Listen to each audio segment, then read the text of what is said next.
Hey all, இன்றைக்கி ஒரு இன்ட்ரெஸ்டிங்கான ரெசிபி பார்க்க போகிறோம். ஃபிஷ் ஆம்லேட் தான். மீன் யாருக்கெல்லாம் பிடிக்குமோ அவங்களுக்கெல்லாம் இது ஒரு ட்ரீட்டுன்னு தான் சொல்லணும். அண்ட் ஃபிஷ் பிடிக்காத குட்டி வாண்டுகளுக்கு இது ஃபிஷ்ஷுன்னு தெரியாமல் அழகாக ஏமாற்றி கொடுத்துடலாம்.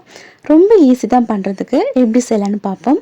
ஃபஸ்ட்டு பெருசாக முள் இல்லாத மீனை பார்த்து வாங்கி வாஷ் பண்ணி ஒரு இட்லி பாத்திரத்தில் வச்சு வேக வைக்கணும். மீன் வெந்த பிறகு வேறொரு பிளேட்டுக்கு மாற்றி முள்ளெல்லாம் ரிமூவ் பண்ணிவிட்டு மீன் நல்லா உதிர்த்து வச்சுக்கணும்.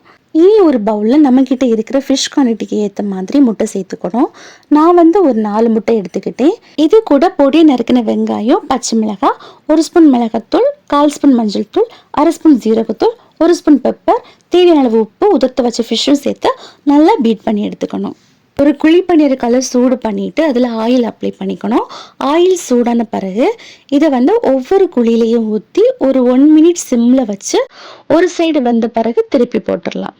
இதே மாதிரி எல்லாத்தையும் சுட்டு எடுத்துடலாம்.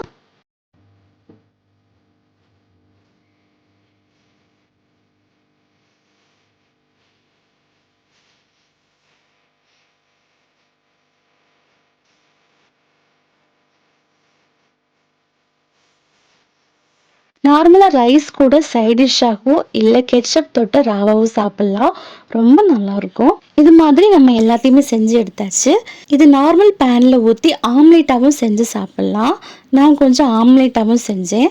இந்த மாதிரி ஃபிஷ்ஷை முட்டையில் மிக்ஸ் பண்ணி ஆம்லேட் போல் செஞ்சு கொடுத்தா ஃபிஷ்ஷு பிடிக்காத குழந்தைங்க ஈஸியாக ஃபிஷ்ஷை கன்சீவ் பண்ண வச்சிடலாம். இனிமேல் ஃபிஷ் வாங்குறப்போ இந்த ஃபிஷ் ஆம்லேட் வீட்டில் 1 டைம் ட்ரை பண்ணி பாருங்கள். அவ்வளோதான், ஃபிஷ் ஆம்லேட் ரெடி. இந்த ரெசிபி உங்களுக்கு பிடிச்சிருந்தா லைக் பண்ணுங்கள். இது மாதிரி ரெசிபீஸுக்கு நம்ம சேனலை சப்ஸ்கிரைப் பண்ணி வச்சுக்கோங்க. தேங்க்யூ.